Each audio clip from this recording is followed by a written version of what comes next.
Now, coming to tonight's session, please allow me to welcome Mr. Ashish Kalvakota, the moderator of this session.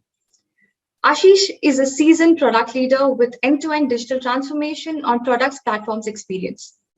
He's serving as a delivery unit leader and driving product development at Global Logic India. His passion areas are product management, design thinking, experience design, innovation, humanizing technology, basically built for customer experience and bring fusion between customer empathy and engineering creativity. He's also an alumni of the Institute of Product Leadership. Great to have you here, Ashish. Handing the session over to you now.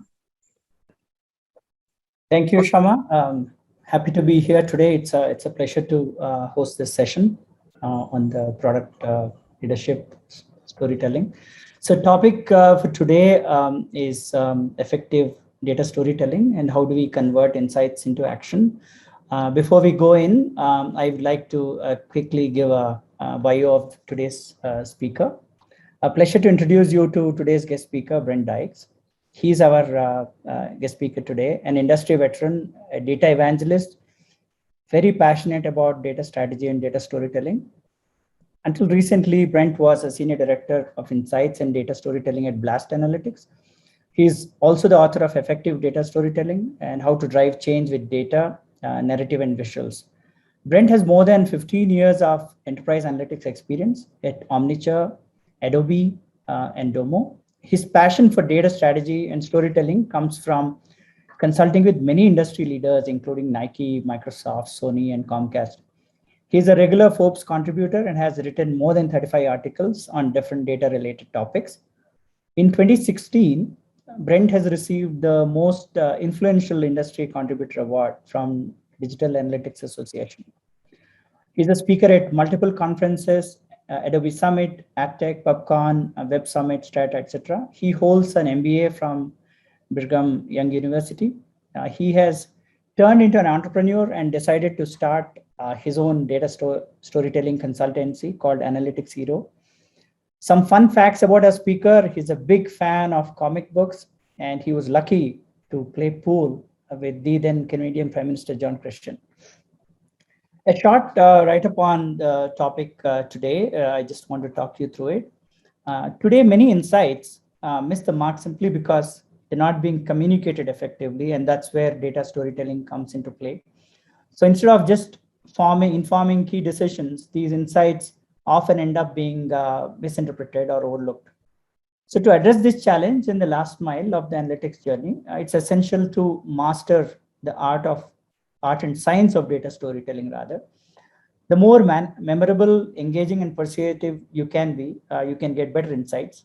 And that can actually lead us into a good action and drive value. So today's session from Brent, we'll have 3 takeaways. Discover how to use stories to beat statistics, understand the key elements of data storytelling, and how to turn your key findings into powerful narratives. So before we get started, maybe Shama, I'll request you to run a couple of polls before we hand over the session to Brent. All right, great. All right, so thank you for that introduction. I'm excited to talk about effective data storytelling, how to turn insights into action. And I'd like to start with a story. Basically, when I started my career, I was working for a retail company as an MBA intern. And I was one of multiple participants or MBA students at this company, and we were all working within the e-commerce department. And the e-commerce department was led by a very unique senior executive, and he wasn't your typical SVP of e-commerce. He was actually a former Special Forces helicopter pilot, and he was a very stern man, very as you can imagine, somebody coming from the military. He left the military not because he wanted to, but because his wife was, I guess, tired of the military life. And so he went into business and, was a leader within this organization. Now, he's very intimidating, and he really liked to, grill the MBA students. And so it was a very, we were all kind of anxious about presenting to him. And so we had a midpoint presentation, which just was kind of on our, to kind of show him how we were doing with our projects and kind of get some feedback from him. And as I was preparing for this presentation, I had stumbled across some interesting customer feedback that indicated that one of our main principles for the e-commerce department, I think it was related to shipping, and our policies around shipping actually weren't that important to the customers. And so I had this nugget, this observation that I had found, and I wondered if I should share it with him because it could have it could have an impact on the business. But it wasn't directly related to my project. So I kind of debated whether I should even mention it. Well, I decided to include the observation. So then fast forward 2 weeks later, I'm in this boardroom. He's in the middle. There's other executives around him. And I get to the slide with this information about the customer feedback. And he kind of tilts his head, looks at it, and he basically blurts out bullshit. And at that point, I was like, oh my gosh, what have I just done? I've ruined my chances of getting a job offer at this company. And I was very flustered at this moment because it wasn't the reaction I expected. And so my mentor luckily jumped in, gave me some cover fire, and I was able to get out of that room relatively unscathed. But what died that day was the potential insight that I had uncovered. Nobody cared about it because ultimately the executive has said, bullshit. So that taught me a lesson that when I'm communicating data, I have to do a much better job of how I communicate my observations and insights. So what is an insight? How do we define an insight? And there's obviously, if you go to the dictionary, you'll see lots of different definitions out there. When I was writing my book, I found that they weren't really that helpful, but there was one from Gary Klein, who's a psychologist and an author. And he said that an insight is an unexpected shift in the way we understand things. And I felt like that was a really good definition for me. Now, often when we're working with data and we come across things, sometimes we have observations, right? So an observation could be, there's something going on here. Product sales have increased 200%. It's an observation of the data. We don't know why that's happening, right? That's really where the insight comes in. And so that's where, so we do some further analysis and we find out that the reason why our sales are increasing is because customers are buying more of our products because our main competitor just announced a recall. So you can see here, there's observations that make us go, and then there's insights that make, those are the aha moments. And so we work with both when we're telling data stories. Now, the interesting thing about an insight is that an insight leads to change. And often when we find something, when our understanding of something is unexpectedly shifted, then we have insights that we want to share with others. And so if we look at what I define as the analytics path to value, now this is actually in a former book, I came up with this path to value. And if you look at it here, obviously we collect a lot of data on our products, on different things that we're measuring. We convert that raw data into information in the form of maybe dashboards or reports. And then from those dashboards and reports, we discover insights. And then we use those insights to hopefully influence a decision that then leads to action, which then leads to value. And so this process is how we make change within an organization. Now, when we think of insights, some small insights, the small insights that we uncover in our tools, maybe in our personal dashboard about our product or about whatever we're managing, if we can act on those insights by ourselves, then really, that's something that we don't need to tell any data stories about. However, when we need to tell data stories is when we have a big insight. So we have something that goes beyond just maybe our role, where maybe we need to get approval to work on it. Maybe we need to get budget or resources. Maybe we need to coordinate with another team, or maybe we need to get buy-in from that team. And so the effective communication of that insight is really critical. However, what happens often is we don't communicate our insights very clearly, right? We make the mistake. We don't spend the time, we do all this effort to find an insight, but then we kind of fail on the last mile where we don't communicate it as effectively. And what happens? We don't get the approval, we don't get the budget, we don't get the resources, the coordination, everything falls apart. And so when I look at how we communicate data, there's 4 key kind of levels that we need to achieve with our data storytelling and our communications. And I can compare it to this strongman. If you've ever been to a carnival and they have this hammer, right? In this case, our hammer is our insight, right? And so we swing it down and then there's a puck that shoots up and gets to a certain level. Well, there's 4 levels that we need to achieve with our data communications.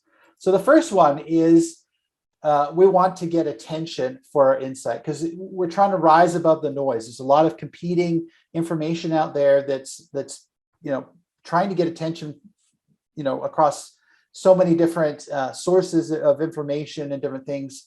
It's hard to get the attention of the audience. And so we want to make sure that ours rises above that noise and stands out. The next thing is we want the audience to understand it. We want them to clearly understand what our insight means. And, we help them to not misinterpret it. We really want the insight to be clear and concrete to them. The next thing is, obviously there's a lot of information being shared, as I mentioned, and sometimes that information comes and goes, right? We hear something, we learn something, and then, we forget it. And the key thing is we want to leave an impression. We want them to remember our insight so that they can then ultimately act on it. And that should be the goal of whenever we're communicating insights. We want to drive some kind of change. We want to have people take an action, but in order to get to that, the level of getting people to act on something, we need them to pay attention, to understand it, to remember it, and then act on it. So if I go back to my analytics path to value, there's really something missing here because there's the potential that I could have the right data, I could have good reports and information, and then I could find an insight. But if I don't communicate it, it's not going to knock over that decision domino. And so we need to insert the data story here. That's what's going to help us to communicate and to link all of this and really drive the value that we need. So today I'm going to talk about why we tell data stories. I'm going to talk about what they are, and then I'm going to get into the how, and that's where I'm going to spend the bulk of my time. So let's get back to the why a little bit. Why do you need data storytelling skills? Well, I really like this quote from Helverian, who is a chief economist at Google. And back about 10 years ago, he was being interviewed by McKinsey, the consulting firm. And they basically asked him a question about what kind of skills people need. And he made this comment here. And if we break this down, we see here the first part of this is the ability to take data, to understand it, process it, and extract value. Essentially what that is the ability to find insights in the data. And then the next thing that we need to couple that with is the ability to explain insights. So to visualize it, communicate it.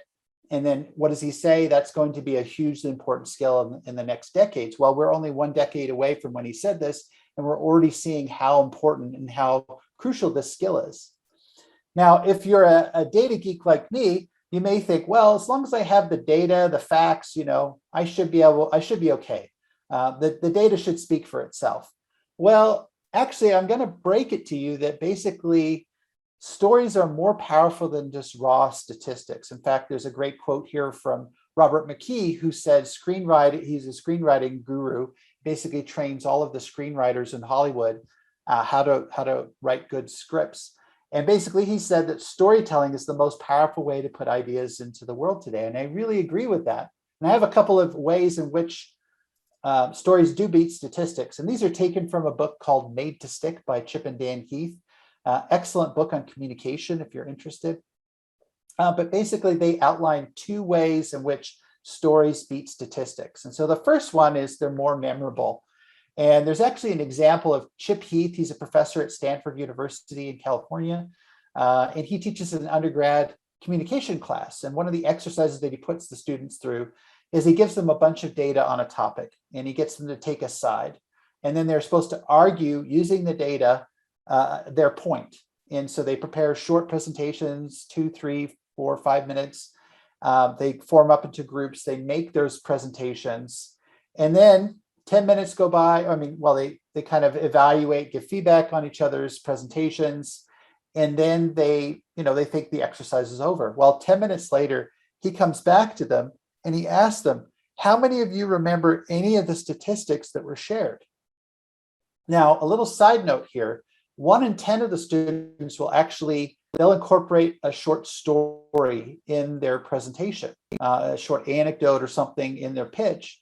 And the interesting thing is that when people heard stories, they remembered them 63% of the time, whereas only 5% of the people could remember the statistics. So stories are much more memorable. They engage us as human beings. And so that's something we want to tap into. The next thing is that stories are more persuasive. And so if we look at another study that they had mentioned in this book, it was from Carnegie Mellon University, where they conducted a technology survey. And so they had a number of students take the survey. And then at the end of the survey, they offered them 5 $1 bills. And they said, would you like to donate to this charity, some of this earnings that you got from taking this survey? And this is actually where the experiment began, because they had 2 versions of the pamphlet or the document that they shared with them. And one version had a lot of data. It was for a real charity called Save the Children. And they talked about the suffering of kids in Africa, due to famine, war, illness, and had a lot of statistics. And then they had another version where it talked about a 7-year-old girl from Mali. Her name was Rukia, and talked about the suffering of her family and how, this money could really benefit her family. And so the interesting thing is, what they found is that the statistics version underperformed the storyboard version. Basically more than double the average donations went to the story version as opposed to the statistical version. So those are the 2 main reasons why we want to leverage stories, is because they're memorable and they're persuasive. Now, if you're a data person like me, initially when I started my career, I really believed if you could form a logical argument, if you could, basically take all that data, that's all you needed to persuade somebody to kind of make the right decision.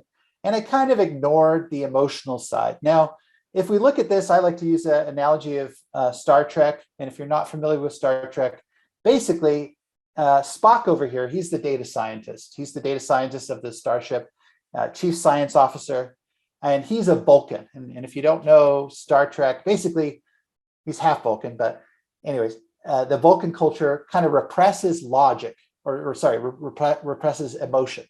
And they're only based on logic, and that's kind of how they operate. And so as a data geek, I kind of resonated, with Spock being just bringing the data, the facts, the research. And on the other side here, we have Dr. McCoy, who's this fiery Southerner, very impassioned, and he would also be an advisor to Kirk. Now, when neuroscientists look at the impact that logic and emotion have on decision-making, it's actually emotion that has a significant play on how we process information and how we make decisions. And a good example of this comes to us from a neuroscientist by the name of Antonio Damasio. He's at USC, and he's commented on his work with patients who basically had damage to their emotional centers of their brain. So they were like Spock, where they were very, logic driven, no emotion. But one of the interesting things that he found is they had a hard time making decisions. And so when it came to making a simple decision, like he would say, okay, let's have a lunch appointment this week. Where would you like to go on Wednesday? And then he would watch them struggle as they would go back and forth in their minds. Well, if we go to the sushi place, I think they have the specials on Wednesdays that I like. But actually, I know the Italian place has better parking, but then the servers at the Japanese place are nicer, and they would go back and forth. So a decision that you or I could make in a matter of minutes would take them literally 20, 30 minutes to make. And so the interesting thing is that emotion is a big part of how we make decisions, and actually helps us to reach decisions.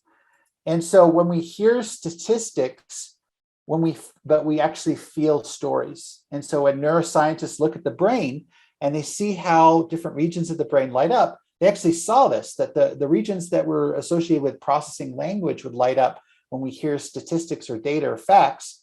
But when a story is shared with us, all of a sudden we see other regions of the brain light up because we're experiencing what that storyteller is telling us. So it's super powerful.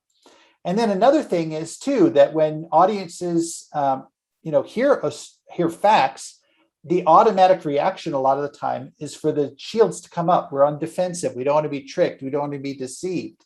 And so we're very skeptical and critical of what's being shared with us.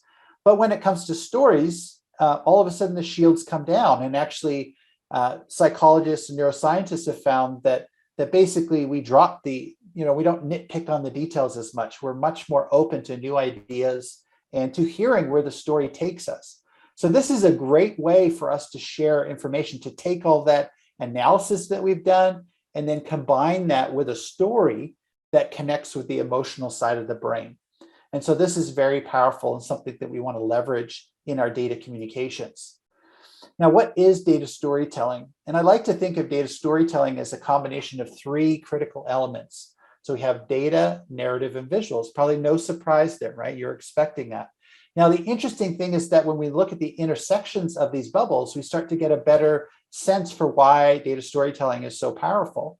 And so, starting with data, say you have a spreadsheet or a data table that you're going to share with somebody, I could give that to you and pray that you would interpret that the right way and that you would come away with the same conclusions that I had. But typically what we need to do, we're not going to leave that to chance, because we know that people can maybe potentially view things differently. Maybe they cannot understand or misinterpret the data. And so we're going to combine that with narrative, and we're going to help explain the numbers to the audience. And that's really critical there. The other thing that we do with the raw data is, if I gave you a spreadsheet or a data table, there's a good chance that you're not going to see anomalies in the data. You're not going to see patterns or trends. And so what do? We visualize that data to show the patterns in the data, to show the anomalies and help it come to life for the audience. And so that combination of data and visuals really enlightens them to new things that they wouldn't see in the data without those visuals. And then the last thing is, as human beings, we love visual stories, right? We're watching Netflix, we're streaming different shows and programs. And that combination of narrative and visuals really speaks to us at a very deep level as human beings. And so we also want to leverage that. And so when we take the right data, we combine it with the right narrative and the right visuals, all of a sudden we have something that's very powerful, something that can really change behaviors, change viewpoints, attitudes, beliefs. This is stuff that we can help communicate to people to really see things in a new light. So how do you do this now? That's the last part that I'm going to focus on, spend the bulk of my time looking at how you do this. And probably one of the most challenging areas, and actually we had a poll. Let's ask a poll. Right here, we're going to ask a poll. If you could pull up that poll and just see how. Give me one moment. That's great. Yeah, so about 60% of you believe that narrative is the hardest part, and then about 21% on the data, and then 19% on the visuals. So we're going to spend some time. We're going to spend some time on this and looking at how you can form a narrative with your data that you have. So let's keep going here. Thank you for participating in that survey. So narrative is really the structure. I'm not talking about the data in this presentation because I don't have time, but I view data as the foundation of your data story, but narrative is the structure of your data story. And what I mean by that is how it comes together and how we position and how we share different insights. Now, before we get into the structure, I need to note something, that your audience is really important to shaping the narrative. And I'll give you an example here. So these are all the same story, told very differently to very different audiences, right? This is all the story of Robin Hood. And in this case here, if I was planning a birthday party for 6-year-olds, and I probably am not going to choose several of these, right? It's not going to be appropriate for a 6-year-old audience. I'm going to go with probably the Disney version there. I could probably do the one on the far left as well, but definitely the Disney version would be appropriate. So the same thing applies to your data story, and you have to think, who is the right audience for my data story? That's the first thing. And then once you identify that audience, how do I need to adjust the data story to my audience? So for example, if you had an insight and you were sharing it to a technical team and a business team, you would need to make slight adjustments to your data story based on those audiences. Now, one other thing about the audience before I get into how you turn your findings into a story is if your statistics are boring, you've got the wrong numbers. This is a comment made by Edward Tufte. Or I would add, or maybe you have the wrong audience. You have an insight that they don't care about. So either you need to find an insight that they care about or take the insight to a different audience that does care about it. All right. So now we're going to get to the tricky part of how do you take your findings, your analysis, your data, your insights and observations, and how do you turn it into a data story? And one of the most common ways that people talk about stories is they say, well, a story has a beginning, middle, and end. And this comes from Aristotle more than, I think, 2,300 years ago. He lived, and he kind of looked at Greek tragedies and found that they all kind of had this 3-step arc. And people kind of summarize it as beginning, middle, and end. I find that the most useless information or guidance that we can get in terms of storytelling, because I could say a report has a beginning, middle, and end, and a phone book has a beginning, middle, and end. Not that helpful. So I kept looking for some kind of framework or paradigm or concept that would help me. And I discovered a guy by the name of Gustav Freytag, who was a German playwright back in the 1800s. And he studied Shakespearean plays. He also looked at Greek tragedies, and he found that they all had an arc. And he kind of built out the arc a little bit more. And I found that was a little bit more helpful in terms of converting it into something we can use for building our data stories. And so I've taken what he's done, and I call it the data storytelling arc. And so the first thing that we need to do with any data story is we need to establish context, right? We need to tell the audience, hey, we're looking at some data. Here's kind of the status quo. This is typically what we see. And then we have a hook. And a hook, going back to the observations, what I talked about at the beginning of this is a key observation that we had, that maybe there's a metric that spiked or a metric that went down. Something happened in the data that caught our attention and would catch the audience's attention as well. It's a hook. And so that's the moment, if you as I would call it as well. But basically we have the context, we establish the background, we have this hook that's kind of an interesting data point that caught our attention, that would catch the audience's attention. And then from there, we start to dive into what's going on with this data point? What's contributing to it? But almost like an onion, like we start to peel back the layers of the onion to dig into what is our main insight. We build up to our aha moment. And so in this process, we may have several layers that we're going through, or we might go right from the hook right to the aha. It depends, right? There's different, depending on our insight and how in depth we need to go to kind of uncover and really make that major finding or that central insight clear to the audience. Now, once we've identified that aha moment or this major insight, we're not done. We still got some work to do in terms of our storytelling, because we need to help the audience to figure out what's the solution, what are the next steps that we're going to take to act on this insight. And so through this process, we're hopefully helping the audience's knowledge to be enriched. They're growing, they're learning about the business, they're learning about the product or the customers. And hopefully we're also increasing their likelihood to want to act on this insight. And so let me give you an example. This is kind of an e-commerce example, fake example.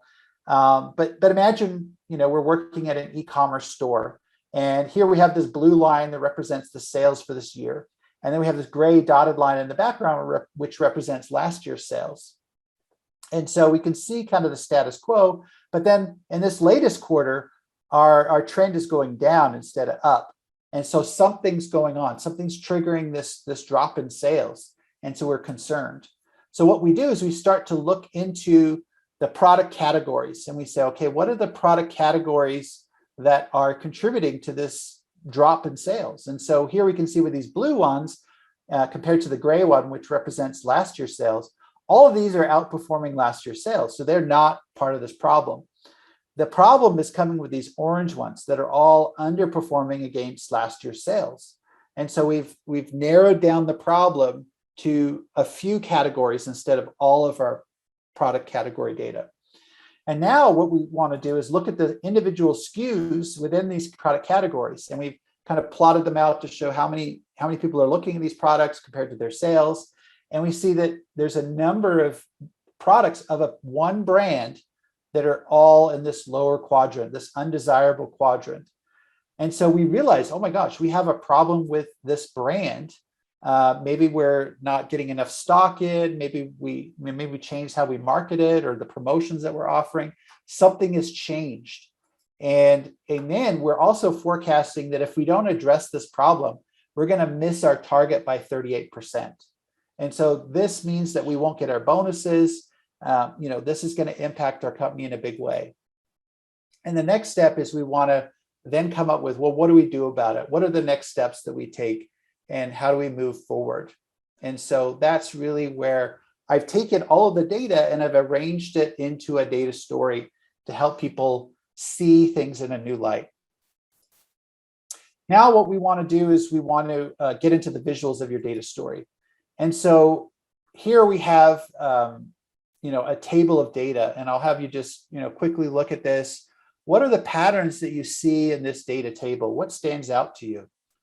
Anything stand out there? Typically, a lot of people will notice there's a lot of 8s in this one column. If you're a little bit more observant, you might notice that the X column for 1, 2, and 3 are all the same. Now, that's kind of the extent of the insights that we can get from this. And this is actually a table that was used by a guy by the name of Francis Anscombe. And he was a British statistician. And he was worried that a lot of his fellow statisticians really didn't use visualizations because they felt like they weren't as exact as the summary statistics.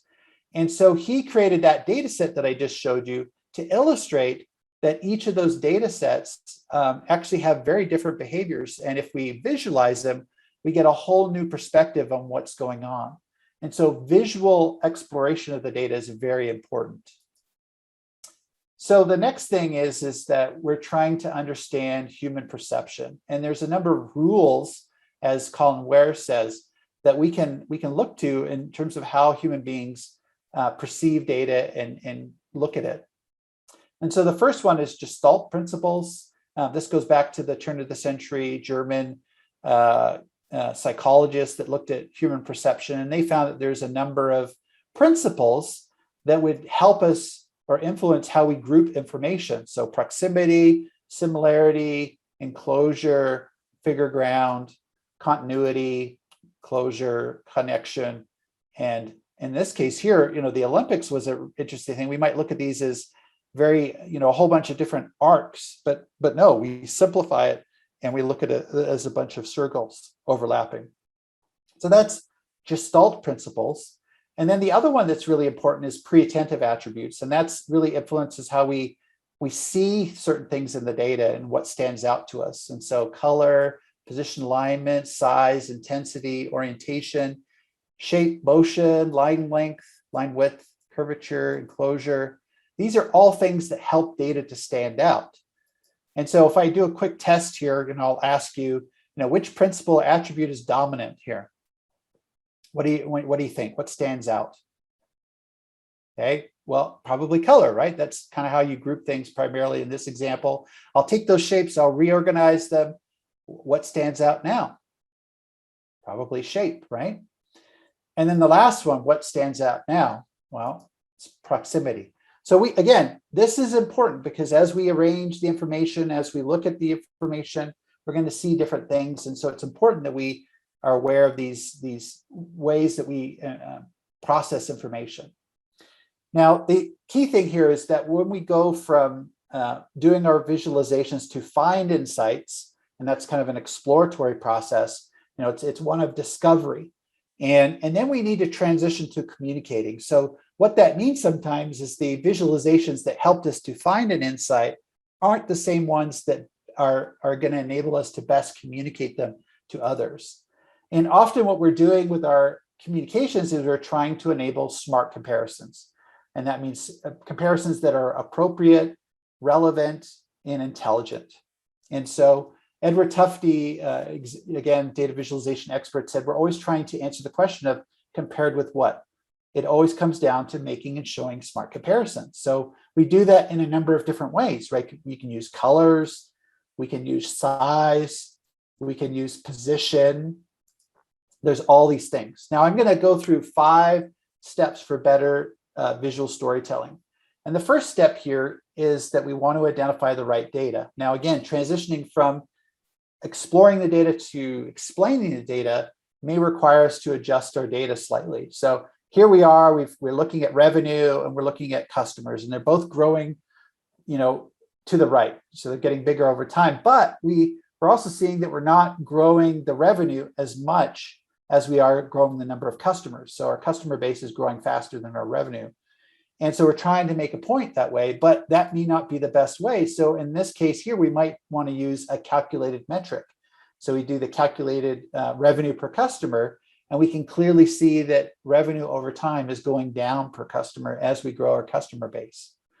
We might want to give context, and because people might say, well, is that bad? And then we say, yeah, it's kind of bad because we're actually lower than what we were the year prior. And so that is a bad trend. Another thing we might want to do in terms of helping people to kind of look at data, here, this chart is not bad. It's showing safety incidents by plants. Now, if we want people to kind of discern, well, which plants are performing well or bad, maybe we do the math for them and we do the year-to-year variance between each of these. And so we can clearly see, okay, plant 1 and 2 and 5 are actually up in terms of safety incidents, which is not a good thing. And then plant 3 and 4 are actually down in terms of their incidents. So we can facilitate their views of the data by doing these different things. The next thing is we want to choose the right visualizations. And there are different ways of different graphical methods. And there was an assessment that was done back in the mid 80s by a couple of statisticians who worked for Bell Labs. And they were concerned because people were kind of just using very subjective reasons for choosing different visualizations. And so they did some tests and they found that certain graphical methods were much more effective for accurate comparisons as opposed to general or high level comparisons. And so what they found is in terms of position along a common scale or unaligned scale, those are going to be the most effective at really specific, precise comparisons. Whereas as we move from left to right, we see that there's more and more general comparisons are only possible with these other tools. So let's take a common example, a much maligned common example, and that's of the pie chart, which is kind of, if we go back, it's a combination of angle and area.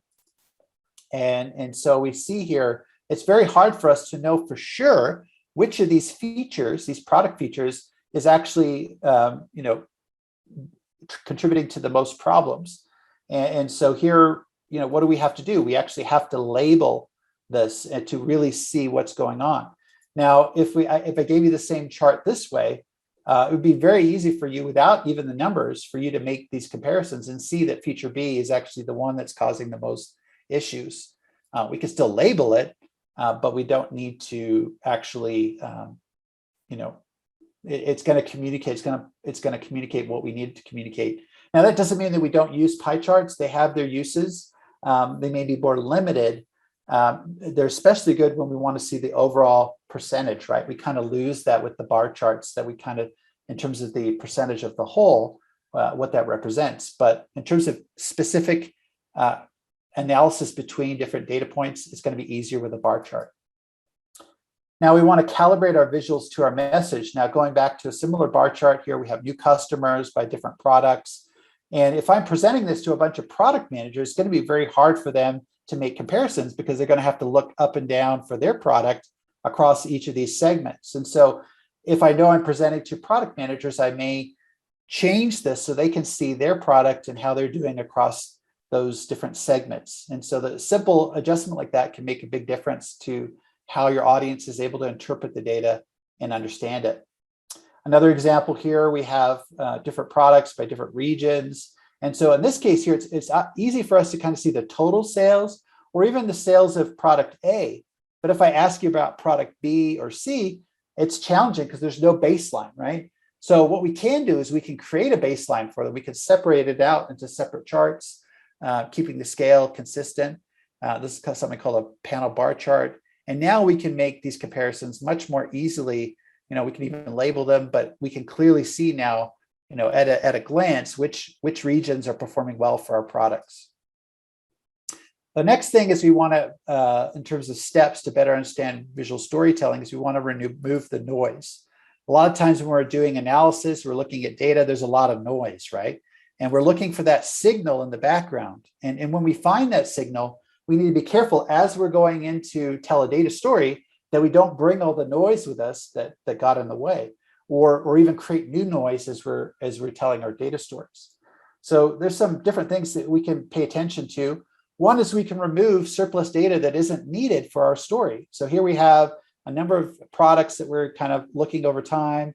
And what we can do is we can say, okay, well, let's limit it to these 4 products. We've got a couple that are related, and then we've got the ones that we want to talk about. So we kind of remove some of the clutter that can get in the way of our storytelling.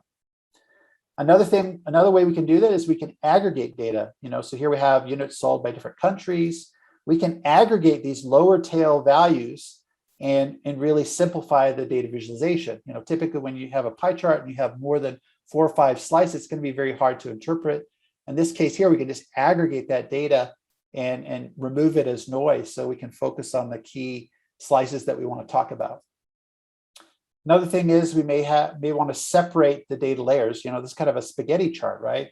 And so what we can do is we can separate them, and because these all have a common scale, it's easy for us to kind of make comparisons, see which ones are going down, which ones are going up, and make comparisons this way by just untangling them and creating separate layers.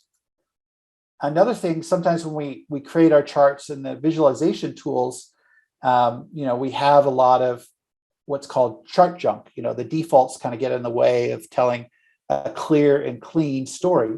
And so here, what do? Well, we remove some of the grid lines that weren't really relevant.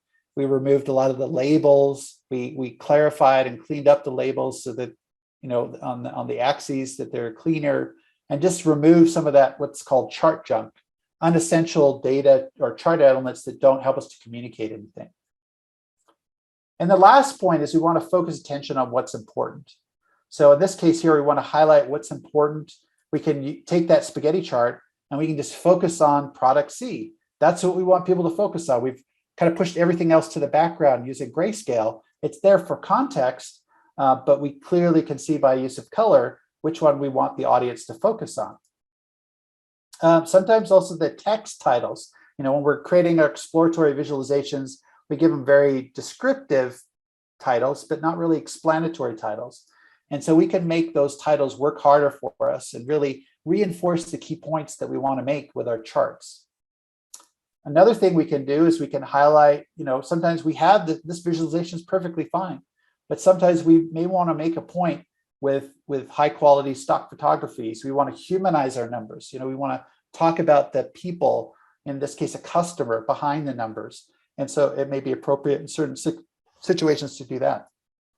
And then lastly, we may have a situation where we have a very complex chart and we want to break it out. We want to use animation to kind of break it down and kind of share the content bit by bit so it's more digestible. We talk about revenue, and then we talk about cost of goods sold, and then we get into net income, and then we talk about an issue that happened due to COVID. And so that's how we can break up our content. Now, I want to leave you with one last data story.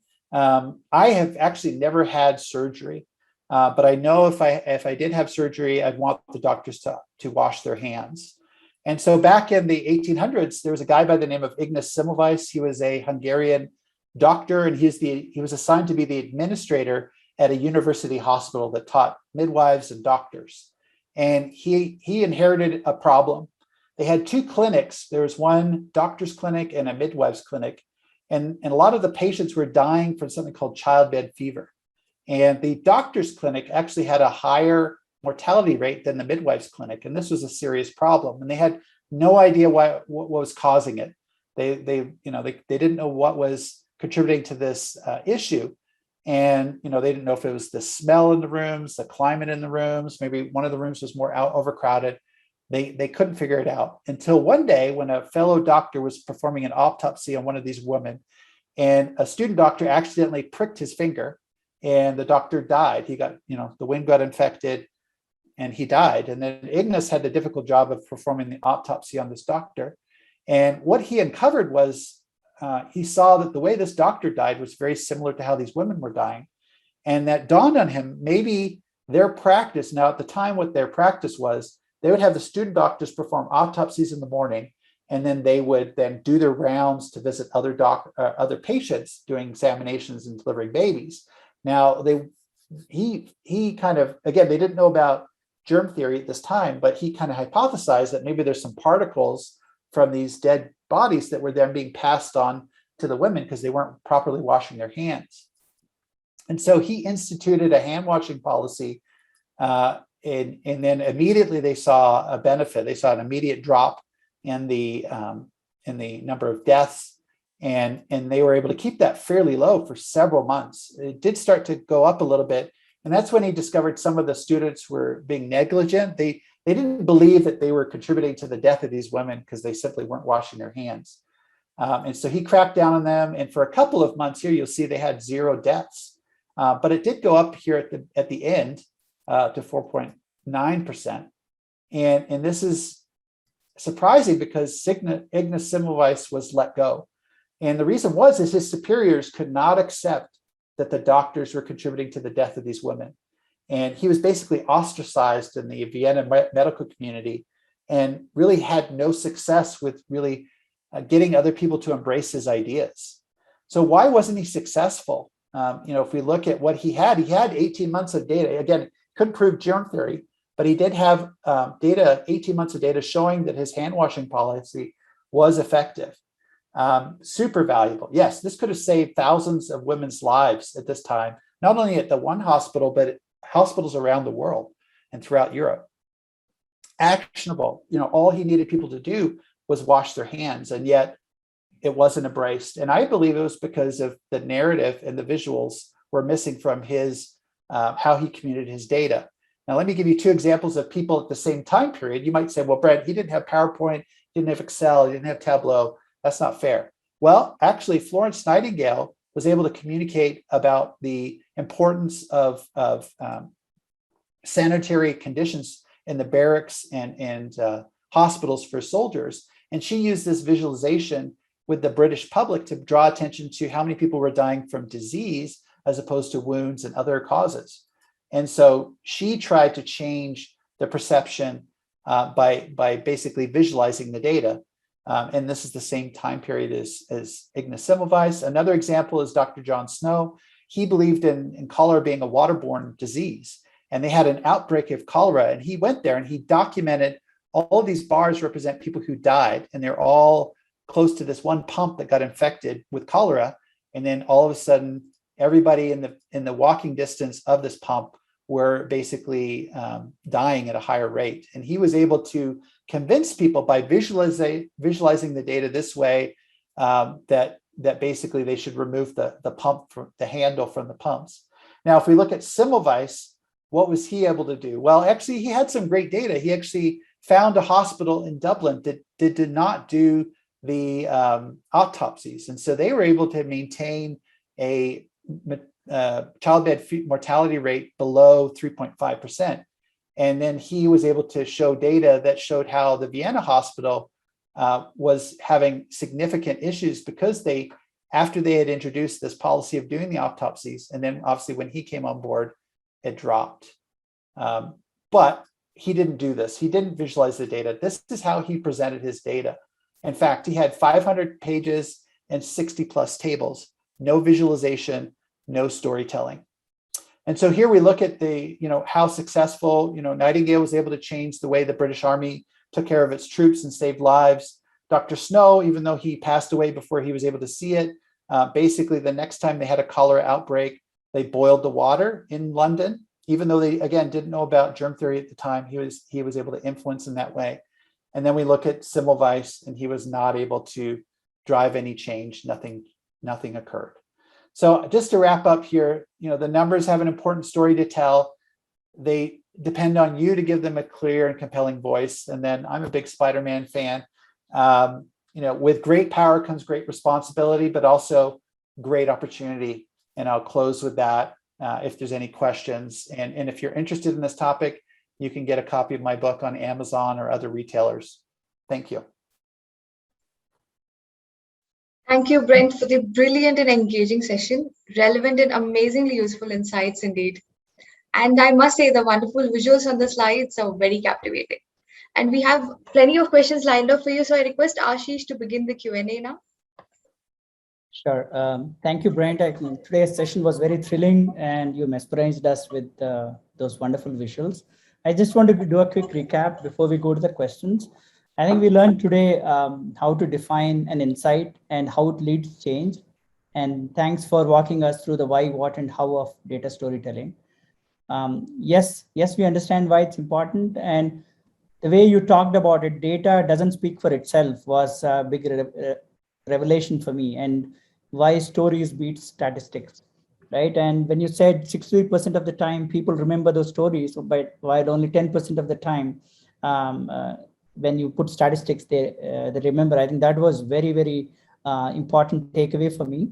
And the three key elements for people to remember on data storytelling: how to combine data with the narrative and also visualize the data to show patterns. I think that is what is a big takeaway. And also picking the right audience is as important as the data in the story itself, right? That was another very insightful information for me. In terms of the data storytelling, moving from setting the hook, going to an insights moment, and also moving into an aha moment. I think those were very important for us, all of us, to take back, and how we build our own journey from here. There are a few questions that are out here. I would like to walk through, pick some of those questions and ask. And my first one, I just want to understand here is, how do you think one can acquire data visualization and narrative skills? What are your inputs and guidance for the team here? Yeah, I mean, there's a number of ways you can do that. Obviously, there's books out there on data visualization. There's my book on data storytelling. And so definitely books are a great way to kind of get up to speed and kind of learn more about this topic. I think you need to practice, right? I think that's another key part of it. Just practice small. If you're worried about, doing a presentation to the executives, practice something with your team, with a coworker, with your manager. That's where you start. Once you start practicing these principles, and then over time, and even some companies, I've seen groups of people who get together who want to improve their data storytelling skills. I've had people, buy copies of my book, do a book club, and then they start, talking to each other about how they can improve and how they've applied the principles in different settings and situations. And so those are some top of mind ideas just to kind of get started. But I think it's all about, going and start reading. There's lots of articles out there. There's lots of books, there's videos, I've done lots of podcasts, so there's lots of ways that you can get more information on how to become a better data storyteller. Thank you, Brent. So different organizations have different structures and different departments with lots of people. So I have a question. So what do I do if my manager is more of a numbers kind of person, right? Who just wants to know the numbers and not willing to look at a story? How do I go to that kind of person and talk about a story? Yeah, I mean, that's one of the challenges that I hear from people, when I'm presenting on this stuff. They love the concept of storytelling, but then it's like, well, my manager just kind of wants an executive summary. They just want the hard numbers. So one of the things I do, I kind of have a little modified version of the story, and I call it the data trailer. And so it's kind of like a movie teaser, like a movie trailer, but it's like the worst movie trailer ever. Because what you're taking is, you want to take the hook with a little bit of context and then the aha moment, and you share those as a combination. So you remove all the rising insights. You don't get into the next steps, the recommendations. All you're trying to do is pique their interest. And if you pique their interest, then you can get permission to then tell them the rest of the story. And so, yeah, I mean, often when we're doing executive summaries, we're actually not storytelling, because that process of building up to the climax, that tension, the intrigue, how we connect everything together, that is that narrative flow. And we can completely destroy that if we are just doing executive summaries all the time. And so I think part of the reaction why a lot of executives want executive summaries is because we've done such a bad job of communicating insights in the past. So I'm trying to change that. This is a revolution. We got to change how we share insights. And so if we come up with a better way, which I think data stories are, I think, executives will give them a chance once they're exposed to them. Thank you, Brent. So you talked about those three key elements, right? The data, the narrative, and the visualization. So between the narrative and visualization, is there a mix of how much you need to spend more time on, or it's a blend of both? Can you take us through that? Yeah, I mean, it's kind of the first step is to kind of look at, in my book, I talk about storyboarding. And so it's really thinking, if you have an important story to tell, it's like, okay, and you've got a lot of findings, a lot of data, you have to go through that process. And so you start mapping, okay, what's my aha? That's where I start first. Okay, do I have a main point that I'm trying to make to the audience? Like literally, if they leave this presentation remembering nothing else, I want them to remember the aha. Okay, so that's the first thing. Got to make sure I have an aha. And then I got to think, okay, how much, and obviously we go through this journey of exploring the data. Where's that moment in our exploration where we found something interesting? Something that would catch the attention, and sometimes even the audience has given it to us because they maybe if I'm in charge of a product and somebody says, hey, what's going on? Why is this decreasing? Why is this metric decreasing for your product?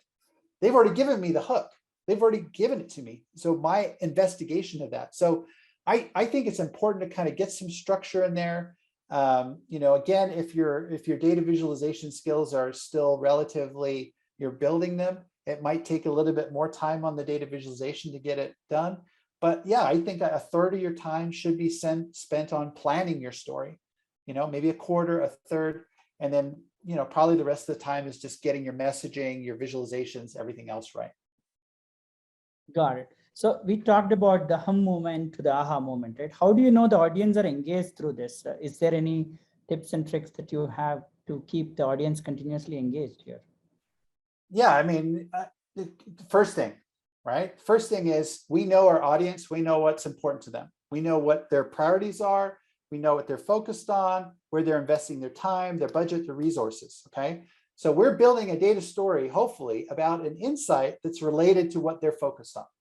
If we don't have something of interest to them because it's not related to their priorities, we've already failed, right? And we're not gonna have something that they're gonna pay attention to because it doesn't matter to them. And so that's the first start. That even goes back to how we're analyzing data, where we're doing our analysis. If we're focusing on the wrong problems, we want to be tied to what's critical to them. Then in terms of actually building a story, say we're on target, we've got the right topic, then it's just looking for those hooks that, that are gonna, a good hook is gonna be important. And then we might, I think if we have a relevant topic to the audience, little insights, little interesting things, we can sprinkle those in. Maybe they're not as critical to the story, but they're bite-sized little nuggets like, oh, and did you know this about the customer? Or did you know this about the product? Or did you know this about this region? Little things, but obviously we don't want to do tangential stuff. We want to keep on the focus, but we can sprinkle in little interesting tidbits, things that can whet their appetite, keep them engaged. And then there's other strategies in my book that I talk about where you don't reveal all the information. You actually ask the audience to guess what do you think happened next? Or how did you, we don't reveal how one particular thing performed. Maybe we share the context, but we hide something and we say, what do you think happened with this? And so we can do these little check-ins to see, hey, pay attention, engage in the presentation. Activate them. And those are more advanced strategies, but there's different ways. But I think it goes back to the first point that I made, that if we're not on target, if we're not focusing on things that are relevant to the audience, we've already lost them. Got it. So if you want to just summarize those 2-3 mistakes people do, right? Biggest mistakes while doing the data storytelling, so people know the contours of where not to go. So do you want to talk to us through that, please?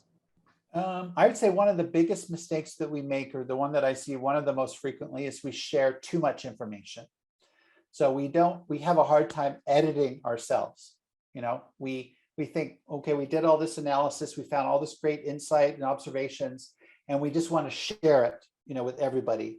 And we expect them to then, also be excited about the data that we're sharing. But often what we need to do is we need to do that self-editing. We need to go through and we need to think about, do I need to share all this information?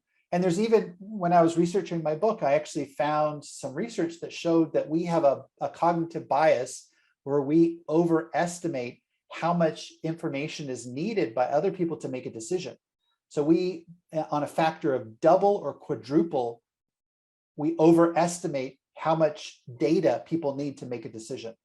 And so, you know, I think that's one of the most critical challenges that we face. And now a data story, like having that narrative arc, will actually streamline your presentation, because then you start to say, okay, is this critical to the story?